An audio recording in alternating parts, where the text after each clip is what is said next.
Hey guys, Chris from Kite Republic here. I'm here with Sky Solbach from North Kiteboarding. Sky's the head kite tester and shapes all of the directional products, and obviously as well as that has a hell of a lot of experience in the kiteboarding industry. So thank you very much for joining us, Sky. Yeah, thanks for having me. Good to be here.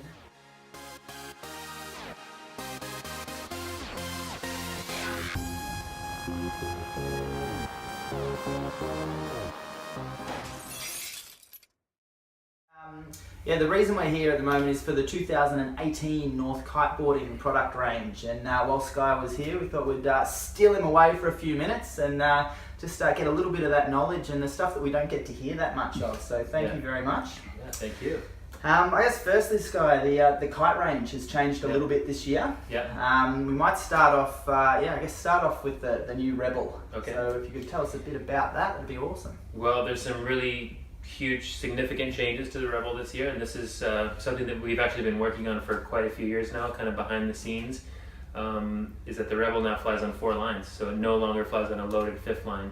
You can, of course, still fly it on a 5-line bar, as you can all of our kites in the North Range, but it doesn't need the tensioned loaded 5th line to be able to fly. The reason we did this is, the Rebel, we've had it in our range for a long time. We've had it since 2007, I believe. Yeah. And it has a huge following, and there's still a huge customer base that loves the Rebel. They love the unique feel of the Rebel, the real short bar stroke, real direct steering. But what we see is it over the last few years, it's kind of continued to slowly drop numbers because a lot of people want the simplicity of 4 lines and they don't want to have 5 lines to fly their kite. So for obvious reasons, we've been trying to put the Rebel on 4 lines, and until this year, when we had this major breakthrough that allowed us to do that, we just weren't able to bring it to market yet. So I'm really stoked and excited that we're finally able to introduce the Rebel on 4 lines. Fantastic, and I guess to ask the question that all those die-hard Rebel riders are going to be asking, we change across to the 4 line, it's quite a big change, but in terms of feel, are we still going to get that huge amount of hang time, that super high pointing into the wind? The thing that the dedicated Rebel riders out there are going to love to hear about this kite is that in terms of feeling and that classic Rebel feel that they're used to, nothing has changed. It still has really direct bar feel, real short bar stroke, but what has gotten a lot better with the 4 lines and with the bridle is that the steering is improved. So it's still got all of the things that make a Rebel feel like a Rebel. Huge jumping, you can ride the thing super loaded up, real quick, short depower stroke. But in addition to that, it's got really good round steering. So perfect. So all that power that the Rebel already gives you, you're going to be able to milk it like a lot of other kites and keep it through the turns now as well. Yeah, it's got the classic Rebel feel, and it's still got the sheet and go thing that the Rebel's always had. But it actually works a little bit better on the low end because you can actually steer the kite up and down and generate that power. So it's got an even more massive wind range than it had before.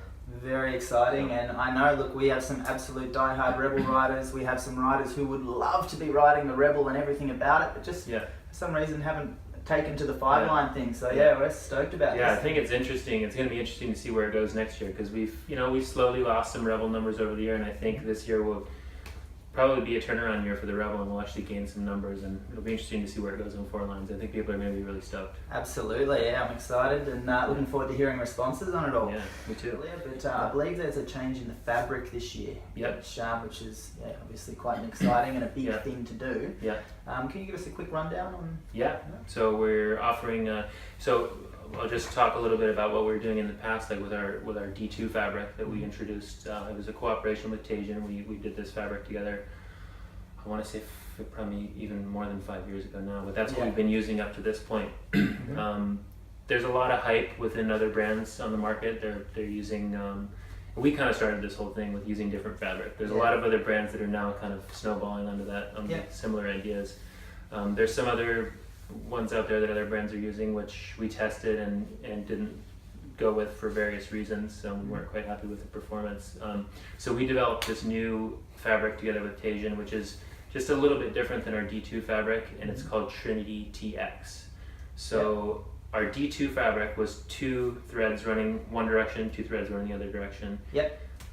With the new Trinity TX, we have 2 threads in one direction and 3 threads in the other direction. And that may seem like people are going, they're just adding another thread, like it's just marketing gimmick, whatever. Okay, it's slightly heavier than the D2. It's about 1 to 2% heavier, so negligible, especially compared to some of the other ones that other brands are using. They're quite a bit heavier. Yeah. But the interesting thing about it is the way that we're orienting the fabric. So we're running the 3-thread direction is going from tip to tip on the kite, which is the direction where you want to have that stiffness to keep the arc and everything intact. Yep. And we're using the 2-thread direction to go from trailing edge to leading edge, which is where you want to have some give and some flexibility. Yeah, it absorbs the gust really well. When you steer the kite, it allows the kite to flex and turn. So that's where we want to have some flexibility.